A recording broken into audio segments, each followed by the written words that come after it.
कक्षा 4 बच्चों को फिर से स्वागत है। सुप्रभात। पिछले अध्याय में हमने कुछ प्रश्नों के उत्तर दिए थे। मैं आशा करती हूँ कि आप सब अपने कॉपी में लिखे होंगे और उसे याद भी किए होंगे। चलिए आज हम शब्द ज्ञान करना शुरू करते हैं, जो आपके पेज नंबर 7 में दिया गया है। पहला वाला, स्वरों की मात्रा वाले दो शब्द लिखिए। चलिए बच्चों, इससे पहले हम वर्ण के बारे में जानेंगे। वर्ण क्या होता है? वर्ण वो है भाषा की सबसे छोटी ध्वनि जिसके और टुकड़े नहीं किए जा सकते हैं, उसे वर्ण कहते हैं। प्रत्येक भाषा के अपने वर्ण होते हैं। ये वर्ण जब एक निश्चित क्रम में लिखे जाते हैं तो वर्णमाला कहते हैं। हिंदी में वर्ण दो प्रकार के होते हैं, स्वर और व्यंजन। स्वर, इनका उच्चारण करते समय किसी अन्य वर्ण की सहायता नहीं ली जाती। स्वर 11 होते हैं। व्यंजन का उच्चारण करते समय स्वरों की सहायता ली जाती है। इनकी संख्या है 33, जैसे कि क, ख, ग, घ, ञ, का से लेकर हा तक। स्वर जो हैं व्यंजनों के साथ भिन्न भिन्न रूपों में जुड़ते हैं। ये रूप मात्रा कहलाते हैं। देखिए यहाँ पर दिया गया है स्वर और इसके साथ साथ मात्राएं इस प्रकार दिए गए हैं। चलिए बच्चों, हम शुरू करेंगे इन स्वरों के साथ दो शब्द बनाना। जैसे कि यहाँ पर का में दिया हुआ है आ की मात्रा यहाँ पर दिया गया है। इसके साथ हमें दो शब्द बनाना है। आ के साथ कौन सी शब्द बनता है? काला। देखिए का के साथ आ की मात्रा जुड़ी हुई है ना, इस तरह काला। और दूसरी शब्द छाता। ये कोई ज़रूरी नहीं है कि यही शब्द लिखने हैं। आ की मात्रा से जो संबंधित शब्द हैं कुछ भी यहाँ पर लिख सकते हैं। दूसरा वाला ई की मात्रा यहाँ पर दिया गया है। इसके साथ दो शब्द बनाते हैं, हिमालय, किनारा। हा के साथ छोटी की मात्रा और का के साथ छोटी की मात्रा। ठीक है। अगला वाला ई की मात्रा दिया गया है। इसके साथ दो शब्द बनाना है, जीवन, गीत। अगला वाला ओ के साथ सुनहरी, शुद्ध। ऊ के साथ कूड़ा, कूदना। रू से कृष्णा, कृपा। ए से केला, मेघ। आई से पैर, कैलाश। ओ से मोती, कोयल। आउ से कौवा, कौन। इस तरह यह हमारी स्वरों की मात्रा खत्म होती है। और दूसरे प्रश्न में पूछा गया है दो पर्यायवाची शब्द लिखिए। पर्यायवाची शब्द का मतलब है समानार्थी शब्द। ठीक है। ये शब्द ऐसे हैं जो एक दूसरे के समान होते हैं, इसलिए इसे समानार्थी शब्द कहते हैं। समानार्थी वाले शब्दों को पर्यायवाची शब्द कहा जाता है। चलो शुरू करते हैं। क, जननी। जननी का मतलब है माँ, माता। सागर का पर्यायवाची शब्द समुद्र, सिंधु। नदी का पर्यायवाची शब्द सरिता, तटिनी। मेघ का पर्यायवाची शब्द बादल, घन। जल का पर्यायवाची शब्द पानी, नीर।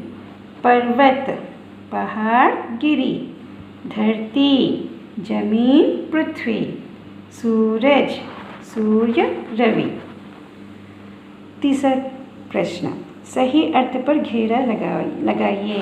यहाँ पर कुछ शब्द दिए गए हैं, उनके सामने 3 शब्द भी दिए गए हैं। जो सही शब्द होगा उसके ऊपर हमें घेरा लगाना है। चलो शुरू करते हैं। क, मस्तक के सामने 3 शब्द दिया गया है, सिर, माथा, हाथ। इन तीनों शब्दों में मस्तक का मतलब क्या हुआ? माथा, इसलिए माथा के ऊपर हमें घेरा लगाना है। अगला वाला गिरी के सामने हिमालय, नदी, पर्वत। इन तीनों में से कौन सा वाला शब्द है? पर्वत जो है इसका सही अर्थ है गिरी का। नेक्स्ट जन का मतलब है लोग, राक्षस, नगर। कौन सा वाला है? लोग। तो लोग ही सही अर्थ है जन का। अगला वाला मेघ, आकाश, बादल, वर्षा। आकाश का सही मतलब क्या है यहाँ पर? बादल, इसलिए बादल के ऊपर हमें घेरा लगाना है। नमन, नमन का मतलब प्रणाम, स्वागत, धन्यवाद। तो यहाँ पर इन तीनों में से कौन सा वाला शब्द है जो इसका सही अर्थ होगा? प्रणाम, इसलिए प्रणाम के ऊपर हमें घेरा लगाना है। ठीक है, अगला वाला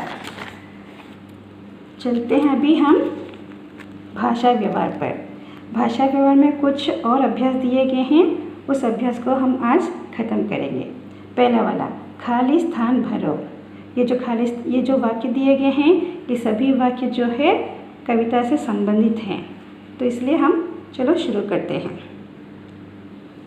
क, मुकुट डैश पर रखा जाता है? मस्तक। दूसरा वाला पायल डैश में पहनी जाती है? पैरों, हाँ पैरों। दूसरा वाला माला डैश में पहनी जाती है? गले, हाँ गले। अगला वाला वर्षा की बूंदें डैश जैसी लगती है? मोती, हाँ मोती। अगला गंगा, कृष्णा, कावेरी भारत की डैश के नाम हैं? चलो बच्चों बताओ, गंगा, कृष्णा, कावेरी भारत की किसके नाम हैं? नदियों, हाँ नदियों। अगला वाला भारत के उत्तर में डैश है? भारत के उत्तर में क्या है? हिमालय, हाँ। अगला वाला भारत के दक्षिण में डैश है? भारत के दक्षिण में बोलो क्या है बच्चों? हिंद महासागर। क्या है? हिंद महासागर। लास्ट वाला उगते हुए सूर्य की किरणें डैश होती है? स्वर्णिम, हाँ स्वर्णिम होती है। इससे हमारे खाली स्थान भरने वाले वाक्य खत्म हो चुके हैं। दूसरे नंबर का चलो देखते हैं क्या पूछा है। सही मिलान करो और वाक्य लिखो।